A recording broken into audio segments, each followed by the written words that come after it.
ডিফেন্সৰ একটা বেষ্ট চাকৰি আৰু সোনকালে চাকৰি পাবলৈ বিচৰা যদি এই ভিডিঅ' তোমাৰ বাবে ডিফেন্সত এটা ফায়াৰমেন বুলি এটা পষ্ট থাকে, যিটো পষ্ট বহুত মানুহ কম থাকে। ছায়েন্সত পঢ়া ল'ৰা ছোৱালী বহুত কম ডিফেন্সত আহে, আৰু তোমালোকে যদি ছায়েন্সত পঢ়ি থৈছা তেনেহ'লে তুমি সেই ফায়াৰমেনৰ বাবে এপ্লাই কৰিব বিচাৰা। অসম পুলিচ হওক বা CRPF BSF বা আৰ্মি হওক, সকলোতে ফায়াৰমেন থাকে। সেই ফায়াৰমেনৰ বাবে তোমালোকে ৰেডি হোৱা আৰু প্ৰিপেৰেশ্যন কৰা ভালকৈ, ৰানিং কৰা ভালকৈ, ৰিটেন পঢ়া। সেইটোত তুমি সোমালে তোমাৰ ডিউটি বহুত আৰাম আছে আৰু বহুত কষ্ট নাই এইবোৰত।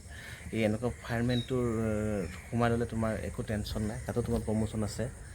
আৰু এনেকুৱা ভিডিঅ' পাই থাকিবৰ বাবে মোৰ চেনেলটো ছাবস্ক্ৰাইব কৰিবা, আৰু মই তোমালোকক ধুনীয়াকৈ এনেকুৱা ভিডিঅ' বনাই দি থাকিম। ফায়াৰমেনত যেতিয়া ৰিটেন টেষ্ট হয়, তেতিয়া ৰিটেন টেষ্টত ফায়াৰমেনৰ জুই নুমুৱাৰ বিষয়ে বা ফায়াৰমেনৰ বিষয়ে বেছি প্ৰশ্ন কৰে, আৰু বাকী ফায়াৰমেন লিভ আৰু বাকী ট্ৰেইনিঙো এটা এক্সট্ৰাকৈ হয়, আৰু সেইটো এটা বেলেগ হেৰি হৈ যায়, এটা বেলেগ এটা মানে এটা যেতিয়া আমাৰ CSFৰ তুমি বেলেগ CSFতে থাকিব এটা বেলেগ বিভাগ, যেন ফায়াৰমেন বুলি।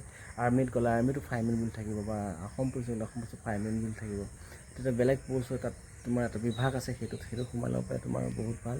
সেইবোৰত মানে বেছি এতিয়া ভিৰ লগা নাই ল'ৰাবিলাক, যেন ছায়েন্সৰ ল'ৰা বহুত কম ফায়াৰমেনত মানে দৌৰিব নিবিচাৰে, বা ভাল যদিও পঢ়া শুনা ল'ৰা ছোৱালী বেলেগত গুচি যায়, সেই ফায়াৰমেন নাহে। বহুত চাকৰি আছে, DA আছে, তাৰপিছত ISRO আছে, বহুত জেগাত ফায়াৰমেন লাগে। সেইকাৰণে ভালকৈ যদি ছায়েন্স পঢ়িছা তেনে ফায়াৰমেনত তুমি এপ্লাই কৰা আৰু সোনকালে চাকৰি পাবা।